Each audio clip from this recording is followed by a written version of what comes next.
call this meeting to order at 5:33 on January 20th, 2016. Dr. Kathy Barlow, Matt Brown, Here. Joey Bryant, Here. John Dehan, Here. Gary Epp, Here. Jessica Evenson, Here. Dr. Serafini, Robert Lane, Here. Richard Miller, Here. Dr. Todd Shiver, Renee Stiles, Here. Patrick Stanton, Andrew Sullivan, Here. Brittany Wold, and Zachary Zwarner. Moving into section 3, agenda approval. If you'd like to take a moment to review the agenda.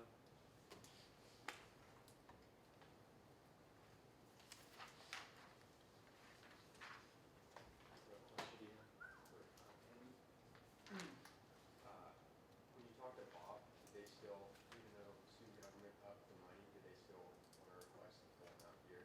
That was the impression Okay. I got. Yeah, I didn't see any waivering on that one. We can talk more about that when we get to that item. I entertain a motion to approve the agenda for January 20, 2016. John? Is there a second? Mr. Zwarner seconds. Any discussion? Seeing none. All those in favor of approving the agenda? Any not in agreement? Can't think of the word right now. Opposed. Any opposed? Any abstentions? Seeing none. Moving into section 4, approval of the minutes for January 13, 2015. Take a moment to review those.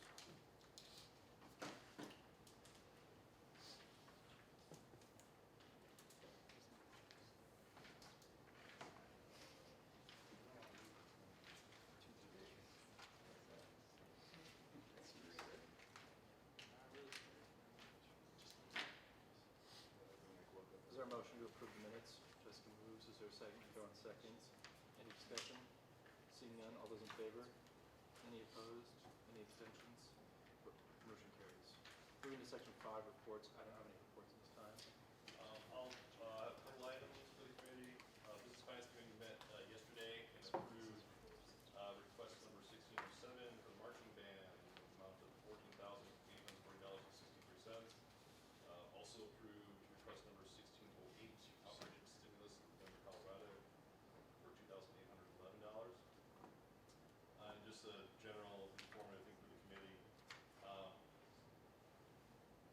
All the way through up to now, we have approved $44,821.97, which leaves us with a current balance supplemental fund of $80,178. That's all I have. The only item piece for me, and I know this will sound very early, but knowing that many of you on the student side of here will not be here next year, since some of you are graduating and leaving. If you are aware of people who might be interested, since you all will be the best ones to advertise what it actually is like being on this committee, if you know anyone who might be interested, to reach out and contact those people personally to let them know, especially since next year's a big year with base funding. We would like to have a fully formed and competent committee who knows what they're getting themselves into. And at the same time, advertising for S&A, but advertising for student government as well. They're going to be seeking out for candidates in the coming months. If you can think of any sophomores or juniors that would fit the position, I know they're always looking for candidates. When do elections start for March, the process is going to start here. We just appointed our elections coordinator, and then once we find an elections commission, we'll start reaching out to people. So in the coming months this quarter. I'm actually on school this quarter as well, so I'm going to be guys. Thank you. Miss you guys. Beyond that, oh, go ahead. Just as a question, who all is graduating this year?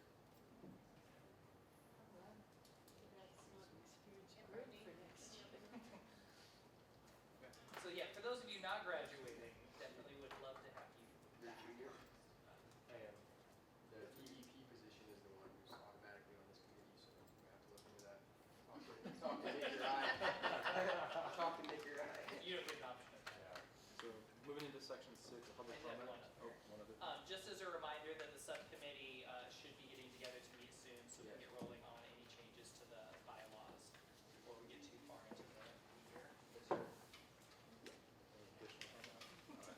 Seeing none, moving to section 6, public comment. Any public comment at this time? Seeing none, moving into section 7, old business, supplemental funding request voting for supplemental funding request 1609. 1891 Traditions book in the amount of $15,000. Discussion will begin now.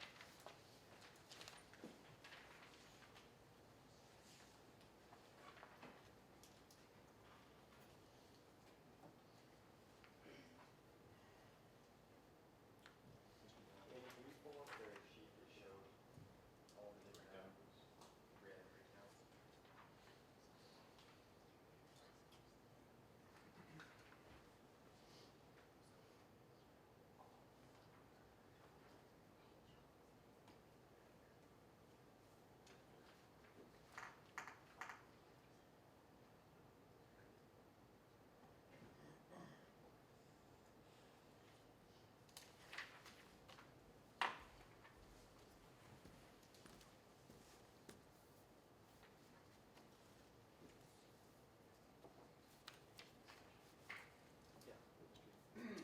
So going off the presentation last week, I thought it was an awesome idea, try to get some tradition started here at school.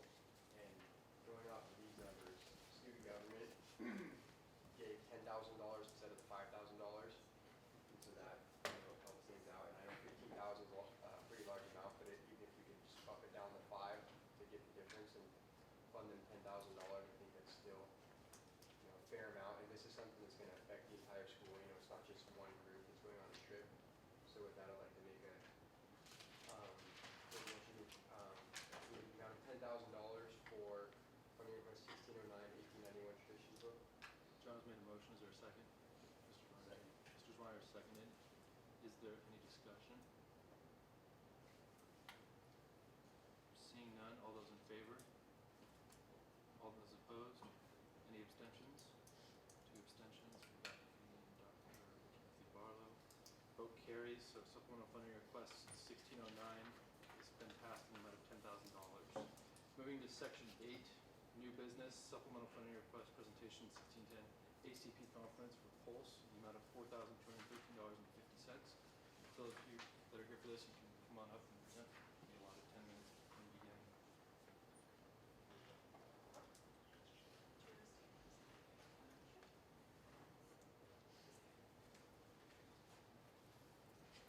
I'll be for everyone as well if you guys want to take a look at the presentation.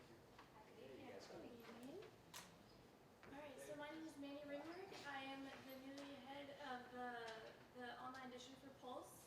And I'm Angelica Bartrelli, the fashion editor. And right now, one of our staffers are actually handing out the latest edition of Pulse. Just a quick poll, how many of you guys have seen or heard of Pulse magazine? Awesome. That's actually really That's a good. good number, awesome. Yeah, no. Well, that's what we like to see because we like to kind of get our name out there and our image, and we're doing a fantastic job. Our staff and our journalists on staff are doing a fantastic job designing it and writing for Pulse.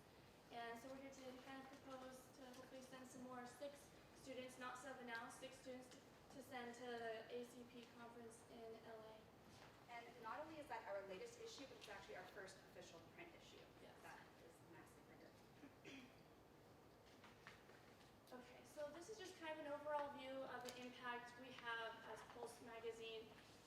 We just started printing our first copy. We have 1,000 copies, 2 times a quarter, distributed all across campus in Ellensburg, Wenatchee, and Yakima. The first online Pulse online first fall issue, number 2, broke an all-time record in the first week with over 1,000 reads in a 4-minute and 40-second read time. So that's pretty good. We actually just partnered with our campus radio station, CWU 81 The Bird. I'm actually one of their core staff, music director, core staff over there. So we partnered with the radio station, and this is something very new for the magazine. This quarter, we're going to be producing what we call vignettes, short little clips of each story that our journalists are going to be writing. We're going to put it in a couple-minute long vignette or podcast, if you will, of the stories that these journalists are going to be doing. Now, next quarter, spring quarter, I'm going to be hosting a 1-hour talk show on 81 The Bird, and we're going to be essentially interviewing the interviewers on the stories that they covered and hopefully bringing in their guests of who they interviewed and the stories that they were doing. So that's something that's going to be very new with us, but it's awesome because we have a couple people as journalists and on the staff at Pulse that also work with The Bird and be a nice collaboration. Thing for us, and we're really excited because it's going to be kind of crossing media platforms. And of course, Pulse's online version has been part of CWU for over 5 years. They've also produced over an average of about 2,900 impressions per issue. All right, so as for conference details, in addition to the 4 which Pulse is paying for to go, so the senior editors or the editor-in-chief, so on, we're looking at sending 6 students from the editorial staff to go and learn some things about photography, broadcast, print, etc. We're going to the Associated Collegiate Press Conference in Los Angeles, California, from February 18th to the 21st, with the exception of the 17th as our travel day. As for benefits, students will be getting a journalism education. They're going to get media critiques. They're going to learn about the latest developments in their field, in addition to getting advice from professionals in the industry, networking for job opportunities, and essentially, with all that information, they're going to be producing a quality magazine and therefore getting more paid advertisements. So all the information that we'll be learning as advice from professionals and so on will be implemented into the course as we are beginning to establish ourselves more and therefore help not only Central Washington students but the community as a whole. And another really cool thing to add to Angelica's point is a lot of our staff are not graduating. So the cool thing is if we could bring a good chunk of the staff to this conference, after the conference and then after this school year, we're still going to have them around. So Pulse is almost kind of still a little bit in the infant stage of we can change so much. So when they come back, they're going to have this broad perspective of what the industry is doing. We can talk to other student journalists out there. We can talk to professionals, get inspired by what they're doing, and incorporate it at our magazine. Because we also have a website, you can also read Pulse online, but we're printing. So we want to keep educating ourselves, keep impacting the magazine and growing. And going to this conference is going to benefit us in so many ways, like doing that. And one of our staff members last year, she went and she got to have a one-on-one kind of meeting or conference, if you will, with a professional in the industry. And she learned so much from her. And she even wrote about her in a column, and they're both still in contact. So those are the kind of relationships that we want to build before we graduate college. Having those professional relationships with the professionals in our journalism field, and I feel like that would be very beneficial before we graduate college. And this is just overall funding for our trip. As you can see, staying at the hotel, about $260 per night, 2 hotel rooms, 5 nights, about $1,200. Registration fee for the 6 students, not 7 students, $630. Round trip airfare to LAX for 6 students, roughly $1,100. So the total is just under $4,000. Now, if there is essentially going to be a flexibility in the budget, we would ask for per diem for those 6 students to go for the 5 days, and that'll come up to about $1,920. That is, if there is flexibility in the budget. But yeah. Because essentially, it's averaged out that in LA, it's $64 a day, so we'll be there for about 5 days. But here we go. There's our presentation. Like I said, both Angelica and I would definitely benefit from this conference very well. I know we're all very ambitious to see what the professionals and especially other student journalism are doing at their magazines, at their radio stations, at everything. So to see that and to inspire that, be inspired by that and bring that back to the other students here will be, I think essentially this will make Pulse a very strong part of the puzzle that makes up student media in our school, that we can all begin to collaborate and work together. So kids coming into Central can look and see that we have a great student media platform to offer them. So thank you so much for your time, everybody. Thank you If you have very any much. questions, feel free to ask. Yes. Are there any questions at this time? Mr. Flannery? Are you guys doing quest funds from student? What is it, close in? That is, Tara didn't recommend it. no. as far as we know, I guess we're not. Okay. And I'm also curious as to why Pulse is covering 4 students to attend instead of having them request funding or what's their That's actually a part of our budget. We have about a $10,000 budget that's offered to us. And with paying for printing, the employment of those students, we're also going to pay for the students that are paid employees to go, which essentially adds up because it's to print, so it's 4,000. It's about 4,000 to send them with the additional 2,000 left over to pay additional students. Mr. Leon? So the 2 hotel rooms for 5 nights, is that just for the 7 students that S&A is funding? Is Pulse funding the hotel for the other 4 students? Oh, so the 6 students that are Or the going. 6 students, It's okay. that's I don't want to overwhelm you. The 6 students, I believe that is what it'll cover, the money from S&A. The Pulse magazine fund is covering the Got it. first So 4 they're students. separate funds, okay. Separate, yes. Sorry. So is it all the editors and graphic designers that are going that make polls, or is it? Editor-in-chief, her assistant, graphic design, and then her assistant, I believe. Included, are you asking included in the 6 that are Who's- requesting funding? Yes. So we have in the our 6. online editor, our fashion editor, do you have a title for the staff? So Sarah's kind of one of our lead reporters. What's that? She's editing Simone's editing our food and drink section, Jonathan's editing our town and passport sections. And the last person is our current associate editor. To give you kind of an idea, we actually, us editors, we primarily lead the class.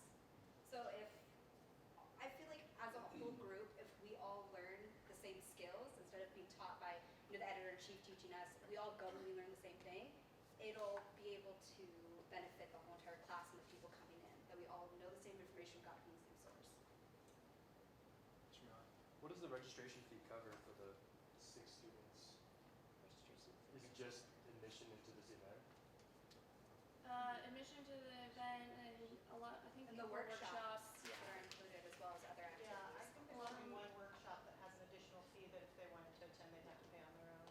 But it covers all of the workshops and the meetings with professionals that are offered in the conference for the 3 days. Are there any additional questions at this time? Mr. Zitza? For clarification, this paper says that everything's for 7 people, and so the number is 4,213, so we were just clarifying that it is the 3,000. It's 6. Yes, Not It's equal. 6 people, yeah, that's the budget for 6 people. Mr. Dwyer? This is a sidebar question, but so as you saw a little bit earlier, we have $2,000 going to design for our next year's books, school books. Are you guys designing that? We can have some that design team. You know, you guys have presented, like, are you guys designing books for? Not that I know of. That's separate. That's separate. Okay. Yes, that's good. All right, it might be the same graphic designer. Dr. Feeney? I didn't have time to write down the number for 6 students for airfare, but based on 7 students and the number that you gave, it looks like you're budgeting $188 round trip for Seattle to LAX, maybe? The round trip airfare to LAX for 6 students, is that the budget that you were asking? Yeah, just like what are you thinking for your airfare is going to be per student for that flight? The overall budget for the 6 students is a little over 1,000. It's We pretty can pull it down. small budget for that flight. And a student is that would be pretty lucky to get a flight actually. And this is all the information for right now. We don't know if airfare is going to change when tickets are booked. Airfares are going down, but that's pretty good.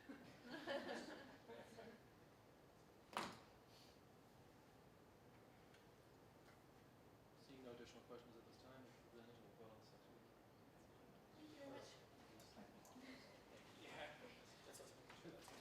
Moving to item B, student fee proposal process. Would you like to come up and present? Or your 10 minutes and 10 minutes question?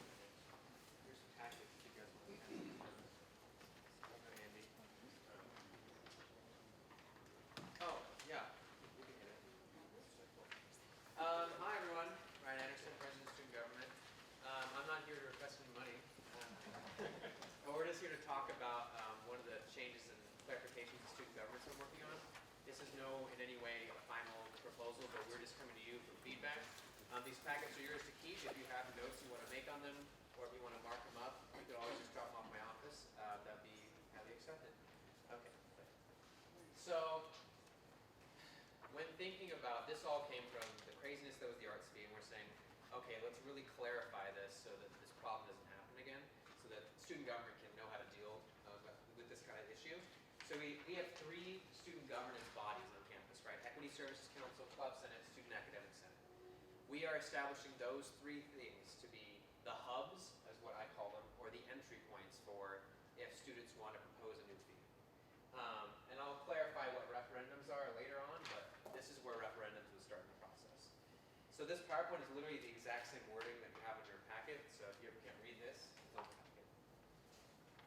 So if someone wants to bring up a new fee, there's a one-page document the students fill out, and then they give it to one of the members of one of the chairs of the hubs. The chairs of the hubs are Vice President for Equity and Community Affairs, Vice President for Academic Affairs, Vice President for Clubs and Clubs. That's pretty much step one. Just this is where we start. Moving on to step two, we call this consultation. So if there were to be a petition, which students all will still obviously have the right to do at any point because they have that right, initiatives would start at this process instead of that one pager. But the goal is to incentivize students to do the one pager instead of having petitions, because when we get petitions, if we get them in fall quarter, then there's not an elections coordinator, they can't process the petition, so then everything gets backed up from our side of things, because we don't have people to process that sort of information. So consultation would happen, and so whether it is the one-page form for a referendum or the 10% student body petition, that's given from either the 3 people who got it from the hubs or the petition itself, goes to the executive vice president, and they sit down and they say, hey, what do you actually want from this fee? What is the amount? Let's talk about what it's going to be. And then after consultation, they make a first draft. That's pretty much, that's what that is. And then, so then there's a step 3. This is the new thing that we kind of created.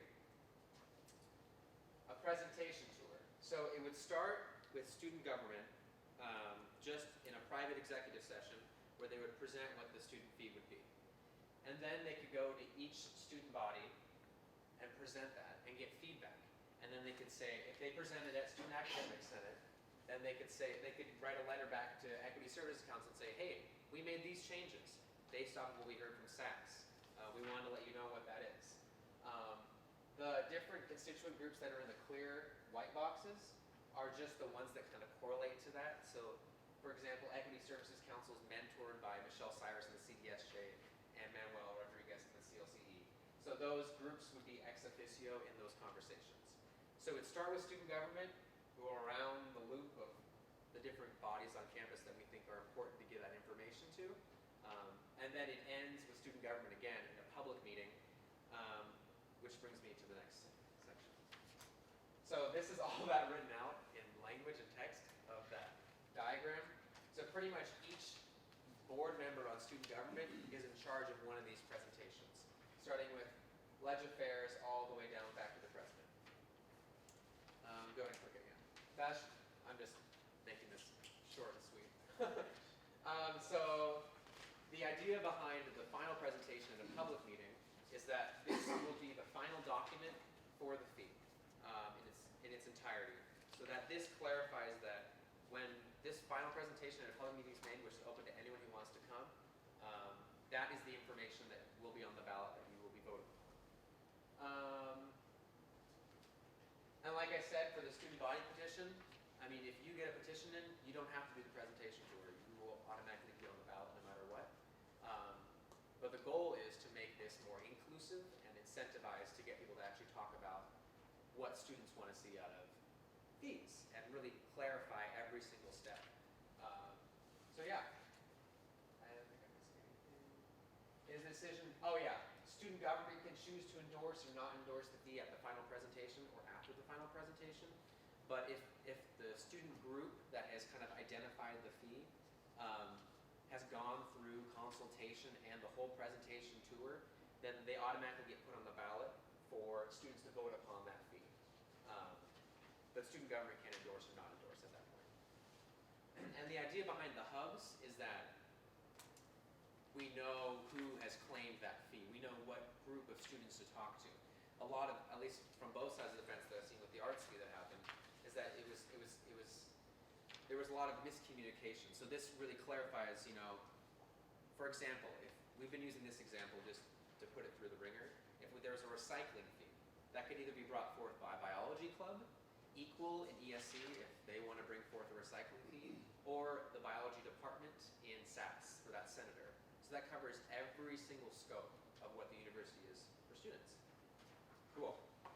Next part. Step 4, the election. This gives a due date, and it also eliminates the voting of So for example, if the recycling fee wanted to happen, but they got a petition in fall quarter and they wanted a special election that week, the turnout for that election is going to be like maybe 100 students at most. And that is not representative of the whole student population that we believe, because we have over 10,000 students here at Central. So this means that student fees can only be voted upon in the general election setting, as to ensure that the majority of students are voting upon this. Also, it sets a date that March 1st is the cutoff point. If that one pager or a petition got put in by March 1st and everyone knows that that is the cutoff date, then it goes on to next year's student government board, if that makes sense. And that just clarifies all those pieces. And then I put in, if March 1st falls on a weekend, we do it 5 p.m. the Friday beforehand, because in 2021 or something like that, when I was looking through a calendar, it's going to be on a Sunday. Yeah, they can only be voted upon in general election.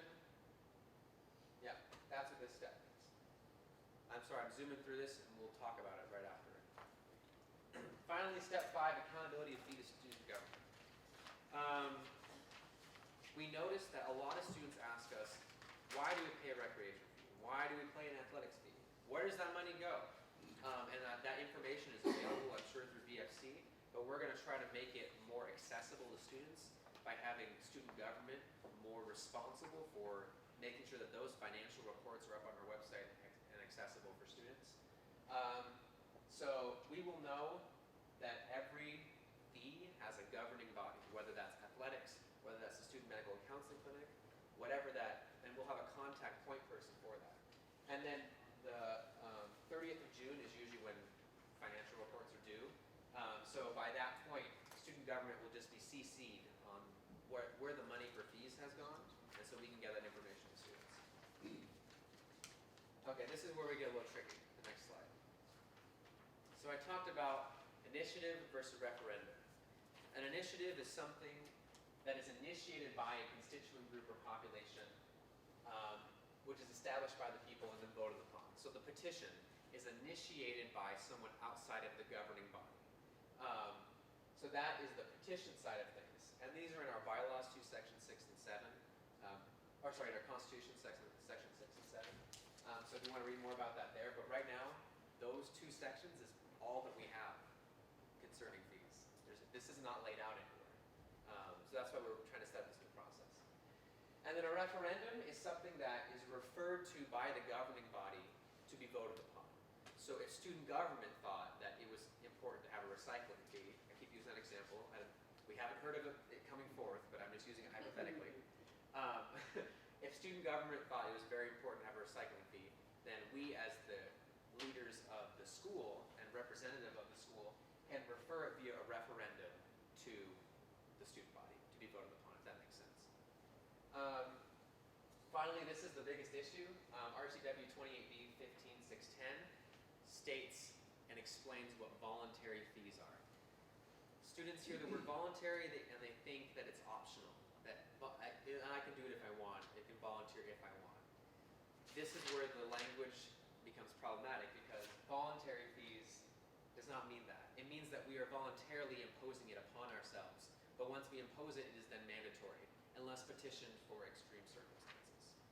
For example, I think there's probably like 30 petitions a year for the recreation center, and only 4 or 5 get passed through the end. So a lot of students think, oh, this is a mandatory. No, it's not mandatory. Oh, it's voluntary. No, it's not voluntary. There's a lot of language thrown around. So what this packet and this new policy change would do is clarify that, and we actually put in our ledge agenda. In Olympia right now, our liaison down there, Cindy, she's working on getting a legislator to adopt that change in that RCW. It's kind of cool. Finally, I wanted to give you some background information of the research that I've kind of done with the different university policies, and what has kind of happened in the past. So the arts fee happened, it's over. There it is. There's only 2 fees that are kind of different than the rest of them. The student health center fee and the wellness fee. These are imposed by the state to state that we have to have students that are healthy and have those resources if they need to be healthy. So these are not considered voluntary fees at all. These are completely mandatory. There's no other discussion. They can't go away. Technology fee was these two were the starters, I guess, but these were brought forth in 1997 with another RCW from the state. They said, hey, we should maybe try to get more technology in schools. But it's not mandatory, you don't have to do it, but we would highly recommend it. So we imposed a technology fee on ourselves. And then the athletic fee, and then central transit. And then the CERC was built in 2006, so we brought on the recreation center fee and the student union fee. And then in 2009, we said, hey, we want every student to be able to lobby. So we're going to charge 70 cents a quarter. And then the math and writing tutor fee came on 2 years ago. So this is kind of an idea of where fees have come from. The problem is they've all happened kind of in different ways because there is no process. So this is establishing a process.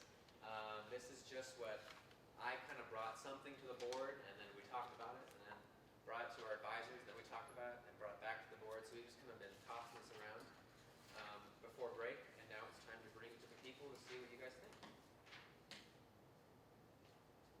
That's all I got. Are there any questions at this time? I'm happy to answer. Why is the percent not 25% or 20%? Is that standard anywhere? I didn't do research on the petition.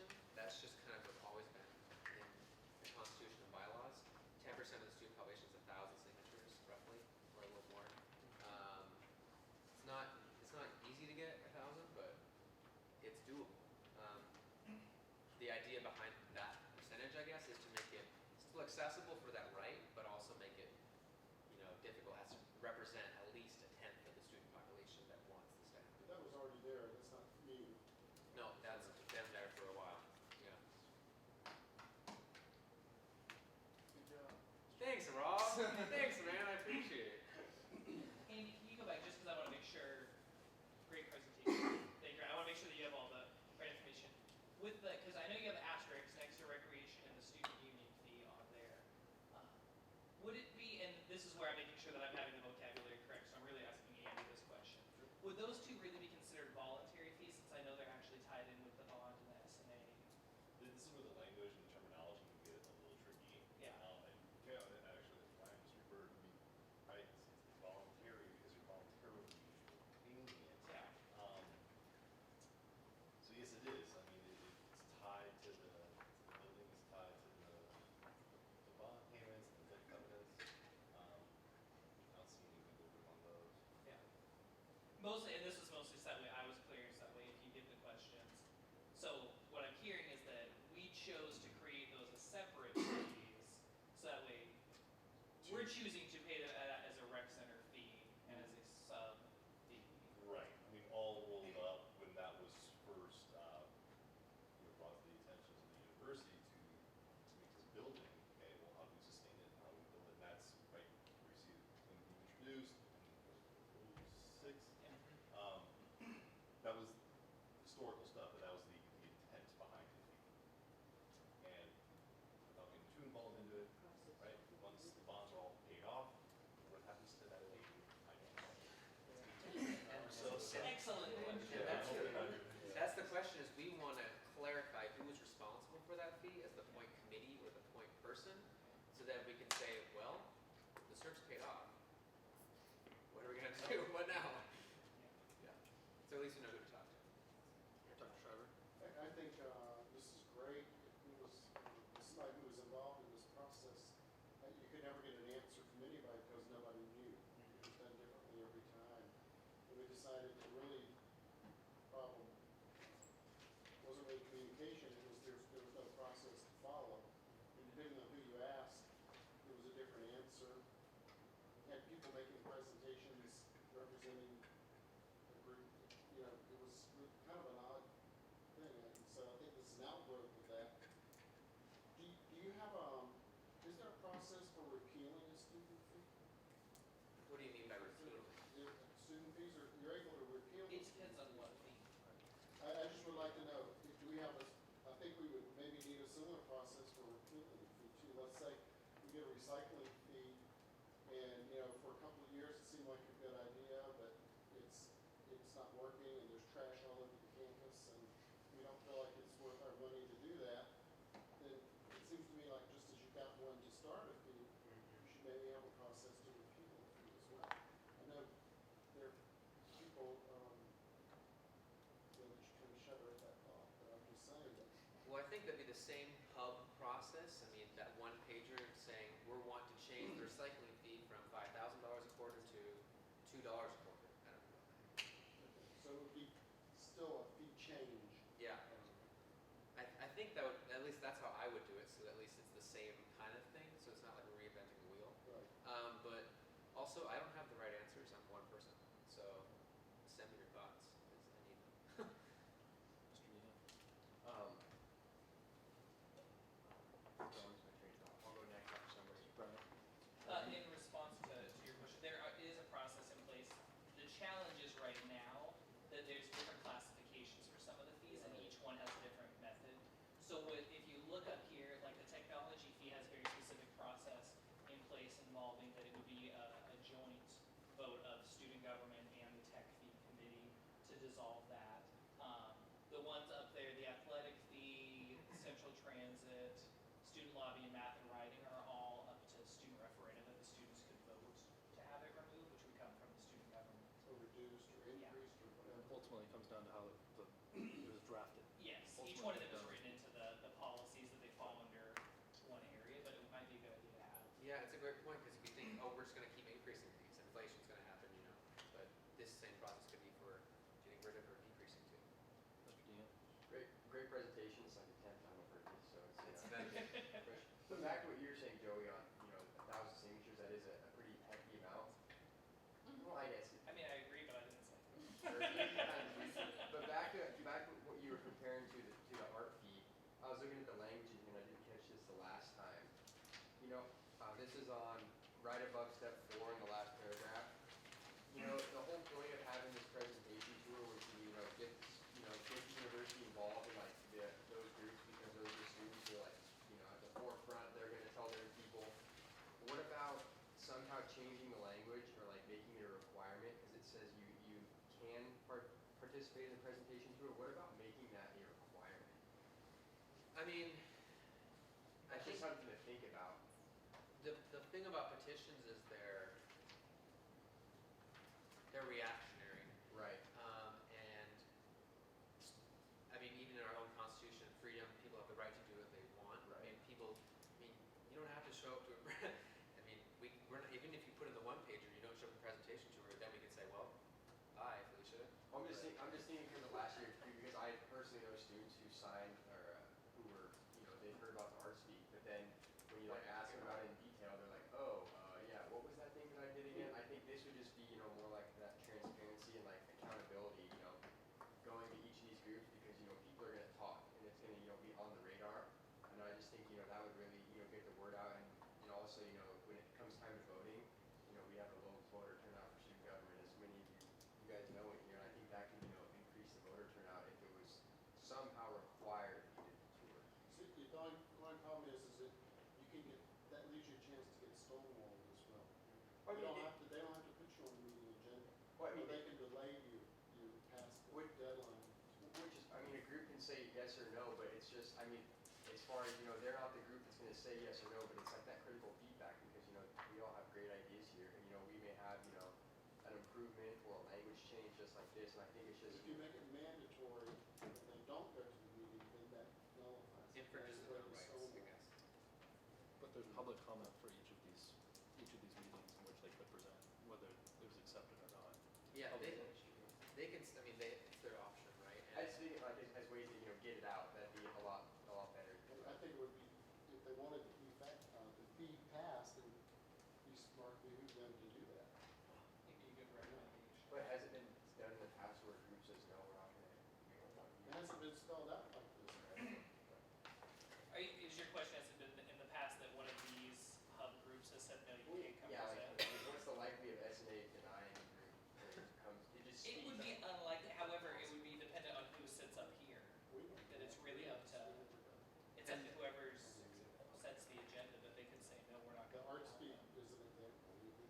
Right. I never presented to a student group and I asked, Wait, I'm just looking at the other, like, thinking devil's advocate, you see, I can create a fee, go get my 1,000 signatures and serve, and then say, Mr. Dean, you have the option to go to this presentation tour, but I may look at that and be like, no, that's a lot of work. And that's what I feel like a lot of students are gonna do, is say, no, that's too much work, and they're just gonna wanna go forth with the process. Two things, two responses. I think one thing to think about is that the Elections Commission still has jurisdiction over that petition Okay. and what they want to do with that. So like, for example, with using the arts fee as a initiative, initiative example of the petition, the arts fee was kind of seen at debates, and then it was, you know what I mean? So they were Right. still involved in, I guess, that constituent group talking. But also, if you don't do the presentation tour, no one's going to vote for it. You know what I mean? That's also another thing to think about. It's going on a vote to the students if no one knows about it, or, I mean, people don't want to say, hey, I'll pay money, I don't know what I'm spending it on. You know? That's just other things to think about. But I get what you're saying, because the presentation tour is a huge like asset and tool we can utilize to get communication that's concrete and solidified. I don't know what the right language is there. Otherwise, it's good. Just though. having a list of the different groups is a start. Well, yeah, I think having that on there is an option. Well, what I was gonna say is with that, I mean, if you were to go that option, and again, it's up to the feedback of the other groups you go to, and Yeah. what you do with that, you would kind of have to look at how you change the presentation tour, because if I'm reading this correctly, the tour, depending on what group they're presenting at, you have a different student government member who's really the one moderating, having that discussion. And my understanding is that's really because it's coming from, in those referendum cases, from student government versus otherwise, it would be a situation like, let's say, and we'll use RFE as the example, if it were to follow that and to follow exactly what's written here, you would be the one for S&A going up and presenting and bringing it before that kind of group because you're the student government representative under that side, which could then. Exactly. So the referendum piece is student government is referring it because they have approached us and we're going to hold their hand through the process of the tour. But if you do a petition, you're on your own, dude. Kind of that kind of way, I guess. I totally get what you're saying. Yeah. But I agree with Tyler. I think having this even listed for someone coming forward, I think most people it would be very beneficial. But you have it here, so like, oh, this is a good idea to go to these groups and to bring that up. The one other part, because I have a number of things, just in general from people. I want them. Under the consultation, the step 2, is there any idea or discussion on having a deadline for submitting that? I know there's a deadline for when they have to get it for being on the ballot, but it may be beneficial to have a deadline in terms of when they would need to come meet with you all, so that way you don't have people who are trying to cram everything into a 1 or 2 week window, especially if they're going to be going through student government to try and have you all walk them through this process of having a set date such as, and it could be anything like December 1st or January 30th or something, so that it gives sufficient time for them to get the signatures, but also gives you all sufficient time to go through the process. The idea of the March 1st, like concrete deadline, is that the one pager has to be in before then, or the petition. So then from March 1st, it states in step 2, within 2 weeks of receiving said form, the EVP must make a meeting with them. And then in 2 weeks of that meeting, they must have a first draft. So there's a month of time in March where it's drafting. And then the presentation tour starts the spring quarter in April, leading up to the May. So that's the timeline we're thinking of, but it can definitely be clarified earlier on than later. Just I think someone looking at give them an idea of, am I past, is it too late for me to do this? Am I way ahead of the curve? Like, if you're looking in July, like, yeah. Okay, cool, yeah.